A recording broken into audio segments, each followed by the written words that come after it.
One of the most interesting parts in Foundation is how you build and manage housing. Unlike many other titles, you don't have direct control over where housing is built in Foundation. And understandably, for many players, that can cause a lot of confusion and frustration. Believe me when I say I've been there.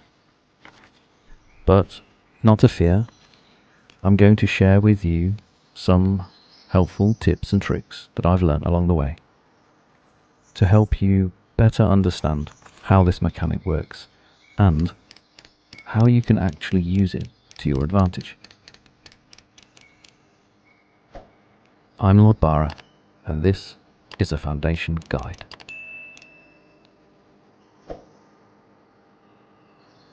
I'll start here. At the bottom of the screen, you'll see a paintbrush. The green brush, labelled residential, is the tool you use for creating housing. And what I'll do is, I'll show you 3 techniques that I use to control where housing is built. The first method that you see here is how I control the building of individual houses. There you go. What I've done is, I've scaled the brush to about the size of a house. You should experiment with the sizing of the brushes. They can be as tiny as a pencil or extremely large to cover entire forests. So the brush that I have right now, the size of it, is about the area that a house covers. So if I scale the brush to about the size of a house and then just click once, I can place individual houses pretty much wherever I want. The second technique that I use is almost like a residential area or a district. I don't really mind how the houses are built there, so I'll just create a very large area and then fill it in and then let the villagers decide where they want individual houses to be built.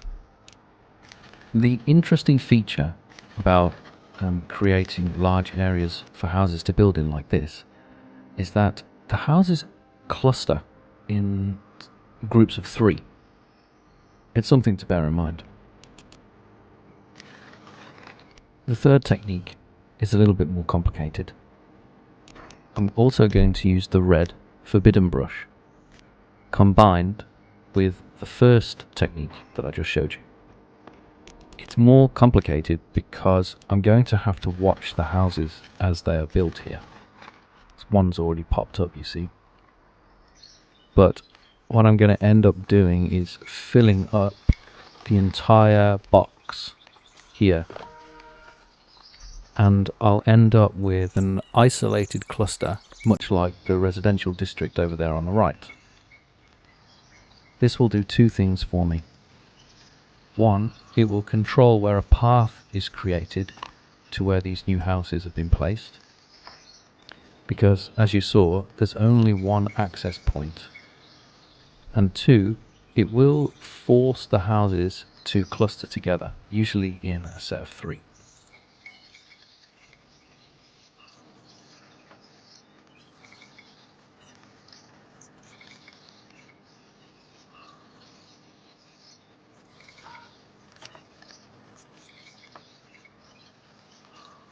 There we go. Everything's been successfully built, but let's just check, see if anybody is still missing housing, and yes, they are.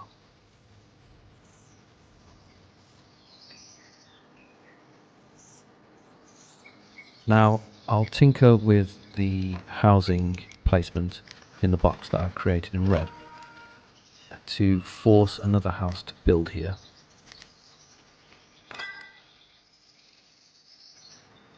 Remember what I said about brush sizes.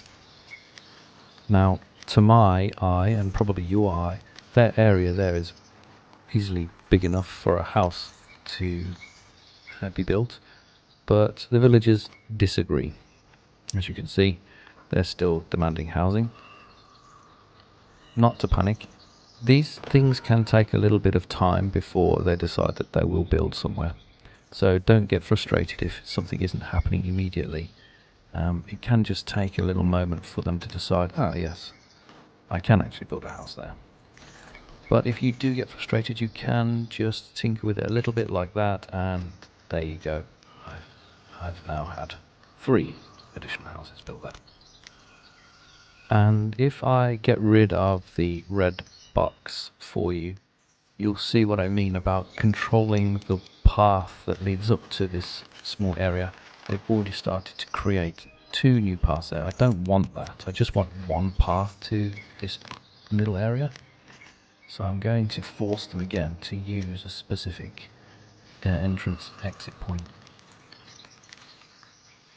One from this main road, and then another one from behind the houses in front.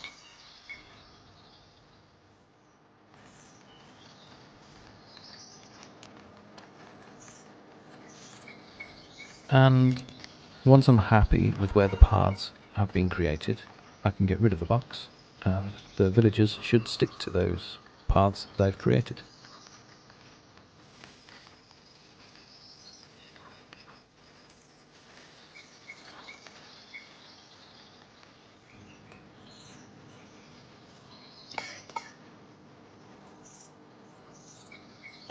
Perfect timing.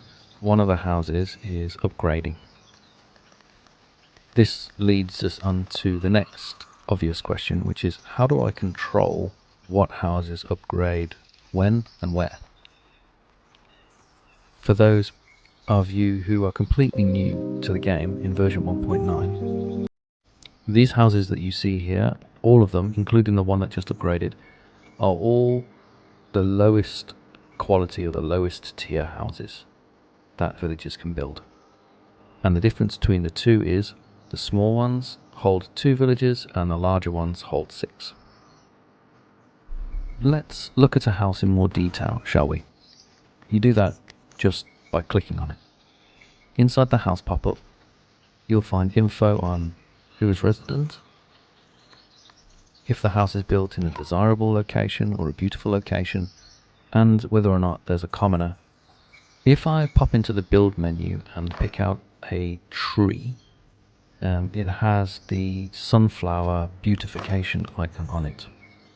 If I pop that down next to a house, you can see that it's now in a beautiful area. And if I wanted this house to upgrade to a tier 2 house, all I need to do is promote one of the villagers that lives inside. I can't do that right now. It's too early in this game. I haven't unlocked the bailiff.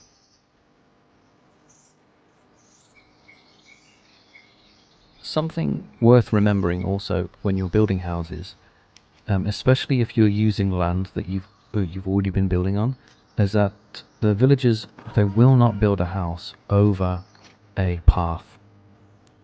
So if you've cleared an area and it now has no buildings in it, but there's pathing through it, then you're out of luck. You're going to have to wait until that's disappeared before they decide to build a house there. They're very picky, you see. Housing can become more challenging as you progress through the game. Another constraint worth mentioning is distance. The villagers will automatically reorganize themselves where they live in your town and try to find a house as close to where they work as possible. And that might mean that sometimes you want to destroy a house, like I just did, and then relocate it somewhere else.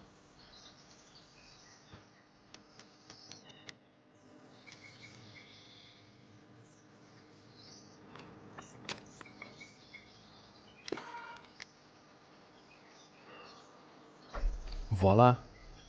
Just like that, one house relocated.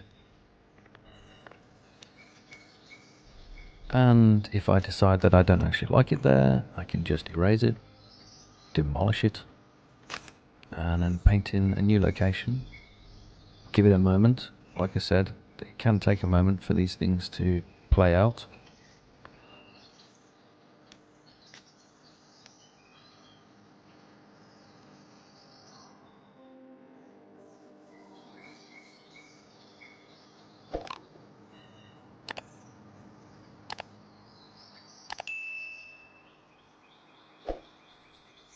There we go. They're going to build a new house there. One last small piece of information to bear in mind when building houses is there is a tick box inside the housing panel which allows you to prevent automatic upgrading of housing. And with that you can control if it looks like a level 1 house like these that you see here, or a level 2 house which is an upgraded townhouse.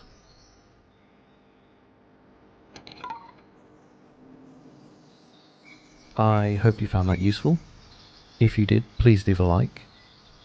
But thank you for listening, thank you for watching. This has been a foundation guide, and I have been Budbara.